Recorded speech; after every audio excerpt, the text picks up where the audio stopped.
ማሪዮ ባሎቴሊ ፕሮፌሽናል የእግር ኳስ ሕይወቱን የጀመረው በሀገሩ ክለብ ሉሜዛን ሲሆን ከዚያ በመቀጠል ለኢንተር ሚላን፣ ማንቸስተር ሲቲ፣ ኤሲ ሚላን እና ሊቨርፑል ለመሳሰሉ ታላላቅ ክለቦች መጫወቱ ይታወሳል።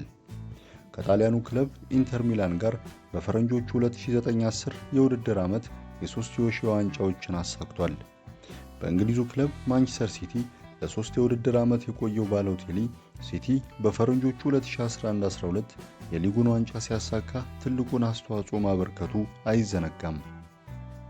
በወቅቱ ማንቸስተር ሲቲ የሊጉን ዋንጫ ማንሳቱን በመጨረሻው ሳምንት ጨዋታ ሲያረጋግጥ በጨዋታው የማሸነፊያውን ግብ አጉዌሮ ሲያስቆጥር አመቻችቶ ያቀበለው ባሎቴሊ ነበር። ግብ ካስቆጠረም በኋላ እንደ ሌሎቹ ተጫዋቾች ሲደሰት የማይታየው ባሎቴሊ ደስታውን ለምን እንደማይገልጽ ሲጠየቅ ግብ ማስቆጠር ስራዬ ነው የሚል ምላሽ በአንድ ወቅት መስጠቱ ይታወሳል። መኪና ማቆም በሚከለከልበት ቦታ መኪና በማቆም የገንዘብ ቅጣት የሚከፍለው ተጫዋቹ የገዛ መኪናውን ከግንብ ጋር አጋጭቶም ያውቃል። ጣሊያናዊው ተጫዋች ባሎቴሊ በቆዳ ቀለሙ የዘረኝነት ጥቃት በተደጋጋሚ ቢደርስበትም ኮከብ ተጫዋች ከመሆን ግን አላስቆመውም።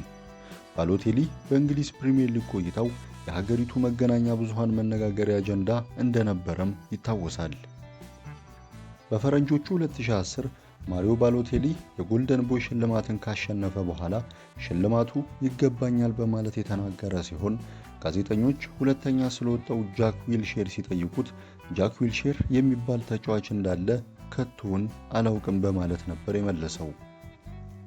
ሜሲ 7ኛ የባሎንዶር ሽልማቱን ባሸነፈበት ወቅት ሜሲ በሻምፒየንስ ሊግ ወሳኝ ጨዋታዎች ላይ ሳይሳተፍ 7 የባሎንዶር ሽልማት ከተሰጠው 3 የሻምፒየንስ ሊግ ዋንጫዎችን በተከታታይ ላሸነፈው ክርስቲያኖ ሮናልዶ 20 ባሎንዶር ሊሰጥ ይገባል በማለትም አስተያየቱን ሰጥቶ ነበር። ማንቸስተር ሲቲ ዩናይትድን 6-1 ባሸነፈበት ጨዋታ ባሎቴሊ 2 ግቦችን ያስቆጠረ ሲሆን ግብ ካስቆጠረም በኋላ ዋይ ኦልዌይስ ሚ የሚል ጽሑፍ ያሳየው ተጫዋቹ ለምን እኔን ብቻ የሚለውን ጽሑፍ በቲሸርቱ እንደጻፈም መናገር አልፈለገም። ባሎቴሊ ከተጫወተባቸው ክለቦች መካከል በሊቨርፑል እና ኤሲ ሚላን ያልተሳካ ጊዜ አሳልፏል። የአውሮፓ ሻምፒየንስ ሊግ እና የእንግሊዝ ፕሪሚየር ሊግን ጨምሮ የተለያዩ ዋንጫዎችን ያሳካው ባሎቴሊ ቀይ ካርድ መመልከት፣ አወዛጋቢ ነገሮችን ማድረግ የሁልጊዜ ተግባሩ ነበር። ማሪዮ ባሎቴሊ በእግር ኳስ ሜዳ ብቻ ሳይሆን ከሜዳ ውጪም በቀላሉ የሚናደድ ሲሆን የገዛ ቤቱንም አቃጥሏል። ሀገሩ ጣሊያንን ከፈረንጆቹ 2010 እስከ 2018 ያገለገለ ባሎቴሊ ለብሔራዊ ቡድኑ 36 ጨዋታዎችን አድርጎ 14 ግቦችን ከመረብ አሳርፏል። ለእግር ኳስ ቤተሰብ ለዓመታት ነውጠኝነቱን ሲያሳይ የቆየው ባሎቴሊ በ2025 ነበር ከእግር ኳስ ዓለም ራሱን ያገለለው።